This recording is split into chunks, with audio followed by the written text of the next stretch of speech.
Hello everyone, welcome back to the channel. It is I, your pal Al, here with our friend Anthony.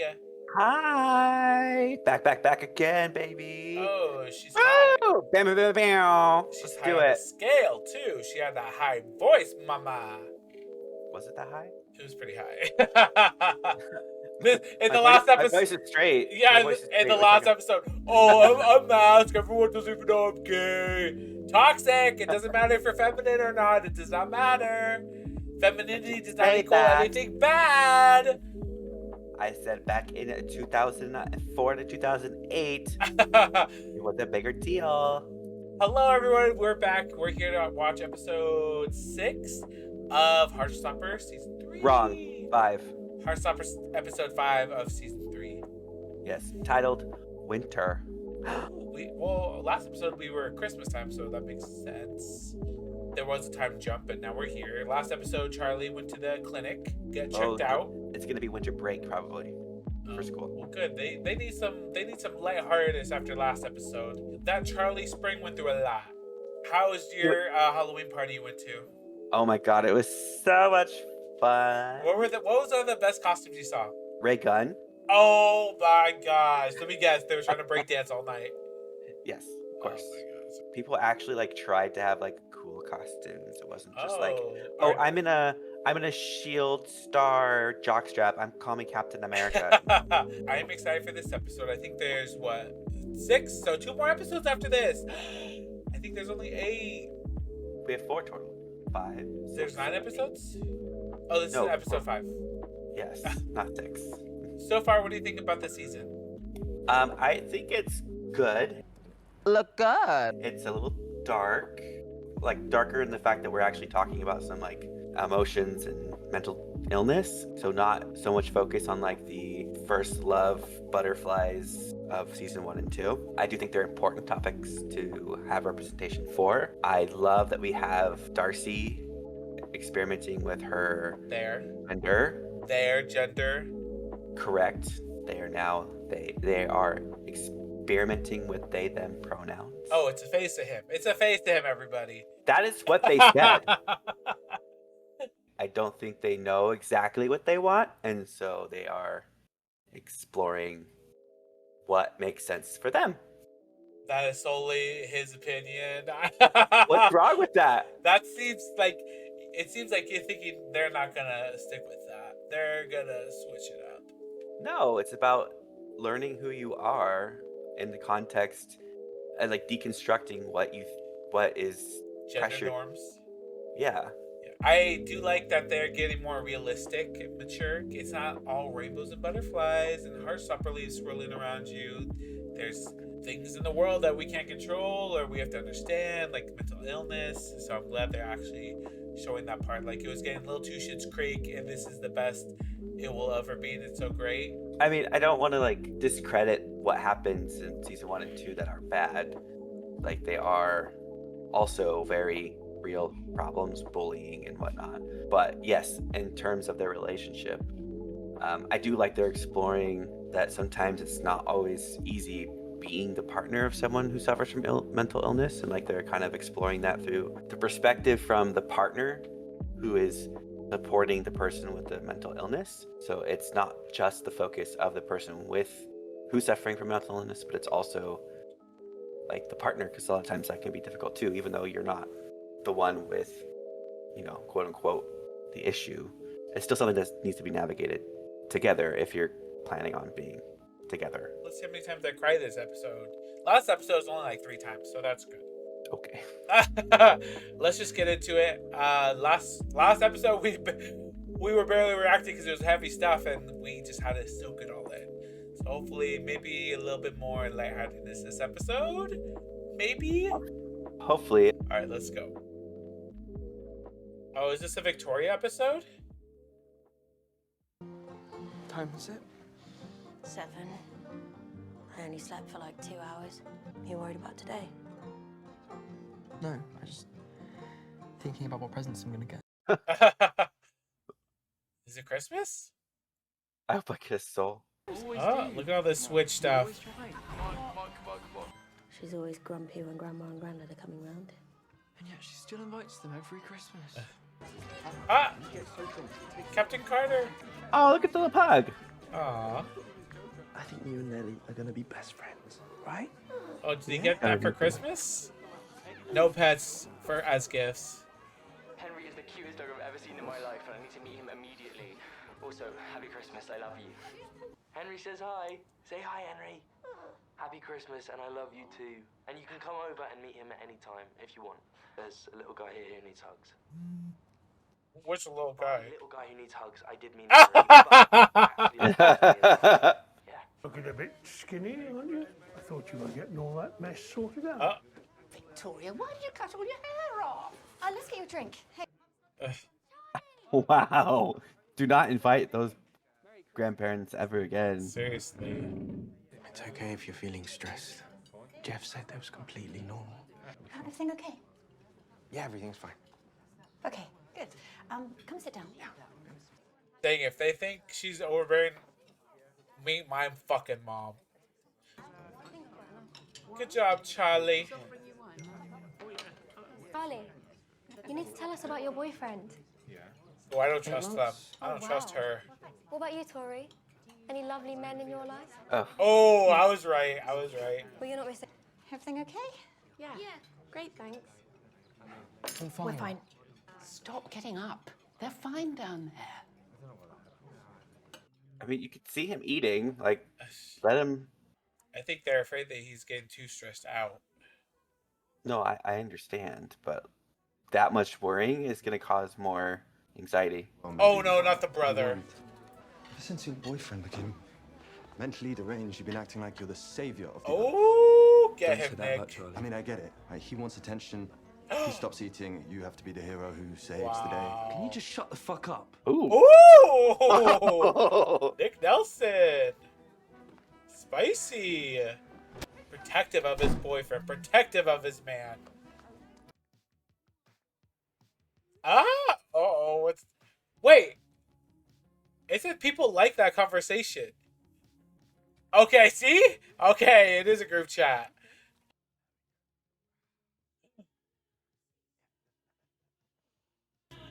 What? Enjoying the view? What if I was? I wonder what we'll do. Horny. They're horny. Oh, what is going on here? Sorry. It's fine. People are allowed to change their minds. People are allowed. It's a relief you could come back for Christmas, isn't it? Can't imagine what Christmas would be like in a place like that. Here we go. Here we go. The effed up uncle. You just hear horror stories, don't you? White walls, straight jackets, all My that. God. I'm gonna get a drink. What do you see? Not everybody understands what you've been dealing with. So I just have to put up with ignorant comments from my own family. We just need to get through the day. Your meal plan for Can you stop today? pestering about food right now? Charlie, why don't we just go and play Mario Kart or something? I know that's. You're not helping. You're making me feel worse. Fine. Well, I'm sorry I even tried. I'm going to Nick's. I just can't deal with all of that. Or Victoria. Can't you at least spend Christmas with me? You spend all your time with Nick anyway. Because he treats me as something other than mentally ill. I do too. He's taking her for granted. Hey. Hey.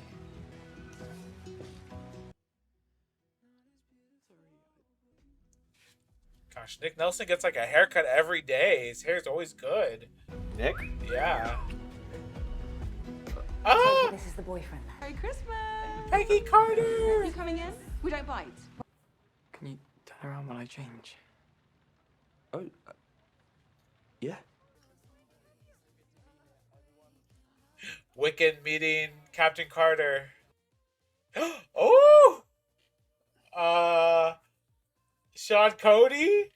Okay, stop. Probably go back down now. Yeah, stand up. Let's see.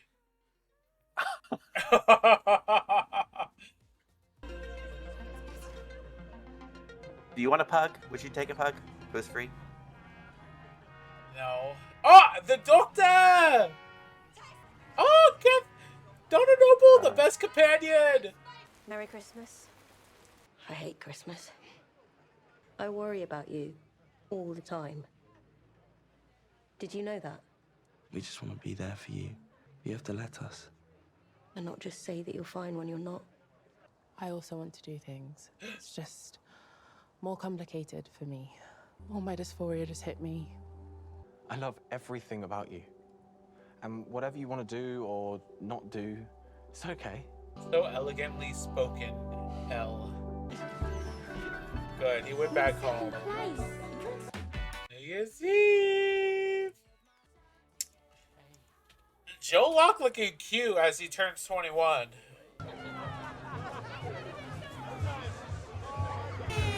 Charlie! Wait, is this the first time he's seeing them? I guess.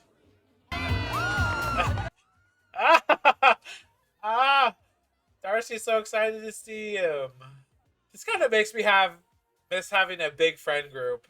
I've told the others about my pronouns, but that's kind of it. I think I just want to see how I feel for a bit. That's Donna Noble's daughter right there. Ooh. Me and Tao, we want to have sex. Oh my God. I'm really glad you're back. The only person I care about is you. It won't be true forever. Here we go. We haven't spoken properly since Halloween, and now you're here to kiss me at midnight. I'm not here for that. I wanted to apologise. I wasn't doing it for attention or anything. Actually, when you know you're the reason I realised I was bi in the first place. Okay, Tori. Oh, I'm so single. Oh. Okay. Oh. Yeah. Very cute. Get Tori. Get her over there. Bring her over to you guys. Okay, cutesy episode. Finally, lightheartedness from all this crying. I mean, there was still moments, but yes, he gave us some levity in the story that was desperately needed. Family Christmas, you know, just a normal amount of stress, right? I love going to like when I was younger, going to my grandma's house, and then all my cousins would be there. I have like 20 cousins. We'd all be hanging out and doing stuff. No, like, I mean, both of my family, like, overdo Christmas. So, like, Christmas has always been a very fun, you know, privileged experience for, like, me and my family. But not to say that there isn't, like, you know, some of those family drama. butting of heads. Oh, there's definitely going to my mom's house, like, I swear it wasn't like a family gathering unless the police were called. There was a fight. There was something going on. Okay, but you said maybe you I'm like just going. I do. Maybe it's just because I'm so fucked up. My trauma is just like that's normal and that's fun. Like looking back on it, and like I haven't been since my grandparents have passed. And now, you know, our family's kind of fragmented, and my cousin tried to get me fired from work, but I really got her fired. So, you know, it's all the same. But no, my grandparents are very, like, loving. It was my mom and, you know, her siblings that would always fight. Yeah, my grandparents were always very loving, except, like, not like those grandparents that we saw from, like, not judgmental, not whatever, like, at all. And like wanted to do the most for the grandkids. Yeah. I feel bad for Tori though. Like, come on, Charlie. Like, that's your sister who's been there for you since day one, and now you're gonna go with some boy. Like, I know it's Nick Nelson. Who would not go to Nick Nelson? But come on, like, maybe say come with me. Maybe have her go with you initially instead of her going over there to try to reach you. And you're in Nick's perfect world of his perfect family, and Tori's just outside in the rain waiting for you. I know. I mean, I know Nick has problems with his dad, but like for the most part, his like brother. his family and his life is so happy. I think it's because Nick can cope better. He has a better handling of his emotions and stuff than Charlie does. Because he has a better supportive family. Well, his brother's not supportive. His dad is True. absent, is not there. True. Right but now, his mom's gone. The only one Charlie has is Tori, and while Tori obviously And his dad. is good. His dad is like always so worried about him. Like when he went to the arcade and he was video game bullied. Yeah, I guess there was that. The dad hasn't been around as of late. If At that's least in the show. if they think their mama is being overbearing, mama, please let's switch places.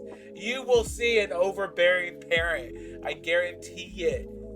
No, That's fortified me though. It's fortified me. I think his mom, like what Tori said, she doesn't really regulate her emotions, so she just blurts stuff out and then. The parents, the grandparents. Cycle is continuing. The cycle is continuing. She's obviously not as bad as the grandparents, but yeah, definitely probably rubbed off on her. Which character do you identify with most? Oh my gosh, I knew this was gonna come eventually. I've been thinking about it. Have you? Like I want to say Charlie. Like I feel like, especially younger, I was Charlie. But honestly, In what way? I'm a very shy, introverted, easygoing, doesn't want to rock the boat and make things worse than they have to. But I'm probably more of like Isaac mixed with Nick Nelson. What? And Darcy. Okay. I would say that's my combo. Who is your combo? Who are you? Probably Tara and Tori. Tara and Tori. Yeah, a mixture of like oldest child, you know, being protective of younger siblings with the pressure of being good in school and like all of that stuff. And then maybe mixed with a little bit of Nick with like obviously him coming out was like a whole self-discovery, so. The eye roll. Well, that was the eye roll to myself. I thought it was good that Tori's starting to come out of her shell. She saw a little hot guy. She was like, "Hey, how you doing?" Mentally, Jean Grey status. I identify a lot with Tori, and so this last season in particular, like I just even previously in season 2, like there were moments where you just saw her like lonely, I guess would be the best description. So you felt lonely back then, not now. Yeah. Oh, we're unpacking something. We're unpacking trauma right now. The pause of, yeah. Tell us, Charlie. Tell us how you feel. When I'm watching the show, it takes me back to like high school or whatever. So like when I'm thinking about things, I'm thinking about in the context of my time in high school. Well, this is more college, but like even like going to parties, like once I started going to parties, I didn't have a ton of friends, and so just always kind of felt like, I don't know, on the outside, which I feel like is what is happening to Tori. I was the opposite. In high school, I had like 3 main groups of friends that I was a part of. And like I had like my old friends I've always had growing up. I had the new friends I made like in high school, and then I had like the alt friends that I'm like, what do you guys do when you're gay? You know? And oh baby, I don't know if it was my toxic trait, but they could not intermingle. They have to be very separate. And there became a part where my 2 main groups of friends from high school and then my friends I grew up with started merging. And that's when we would have like group chats and I remember there'd be like 15 of us hanging out at people's houses all the time, going out to like Winco at 2 o'clock in the morning, going to parks and hanging out. Like it was crazy, like the amount of people and the amount of things going on, and people dating each other and then not dating each other, and then going to some people's houses. It was a big production, and I do kind of miss that. But obviously, as we get older, it gets messier. So, like, I mean, it shouldn't. Well, I know it shouldn't, but it just does. I think that was more of like 20s. 30s, I feel like everyone's like chilled out and had enough of living, and like, it is how it is, baby. It is how it is. And I kind of miss that. Well, I missed it as well. Even though like I'm married or whatever, and I have a husband or whatever. Not the whatever. Okay, I was thinking about it too when I was watching it. I'm like, I don't remember the last time I had like a significant other during this like cuddly holiday season where you always want someone there because you are doing Halloween, you are doing Thanksgiving, you are doing Christmas, you are doing New Year's. I don't remember the last time I had a proper New Year's Eve kiss. Like, I feel like there's only like a few times where I was actually in a relationship during the holidays or just like part of the holidays. And I was thinking about you. I'm like, this motherfucker has had someone for the holidays with him for like what? You guys have been together for like 10 years? 10 plus years? 14. Exactly. You guys had each other for at least 14 years. Come on. Well, the applications are open. We're going to start a Your Pal Al dating service. We're going to make it a reality show. Let's see if I can get a significant other by the time the holidays hits in about a week. Oh, Lord. Again. Again. You need someone by New Year. If you want someone to kiss at midnight. Yeah, well, I started dating. Like, we started not dating, but like going on dates. The start of the week, like after Halloween. And then we were talking like the whole month of Thanksgiving and then into Christmas time. And that's where I was like, oh, it's going to happen this time. Did it happen? Good for them. They're probably about to be a very prominent drag figure. Good for them. They're very talented. I would tell you to go look them up, but I'm definitely bleeping their name. I don't need. But if you see someone, I was like, damn, you're gonna. You'll know when I'll say something if they get on Drag Race, which it looks like it might happen soon. I'm just chronically single. I can't relate to this show and all these couples having good, loving relationships with each other. Jealous, yeah. Clock it. You need a good WoW boyfriend. Okay, this is opening up my commitment issue. Anyways, thank you, Anthony, for being here. Thank you for watching Heartstopper with me. You're welcome. Love to be here. Yes, we will catch everyone in the next episode. Hopefully, we'll uncover more of my traumas and why I'm so effed up. This is why this show matters. Unpack all your shit. Let's unpack it. Thank you, everyone, and we'll catch everyone in the next one. Bye. Application. Am I joking about applications? Maybe not. Slide into the DMs, baby. We'll see.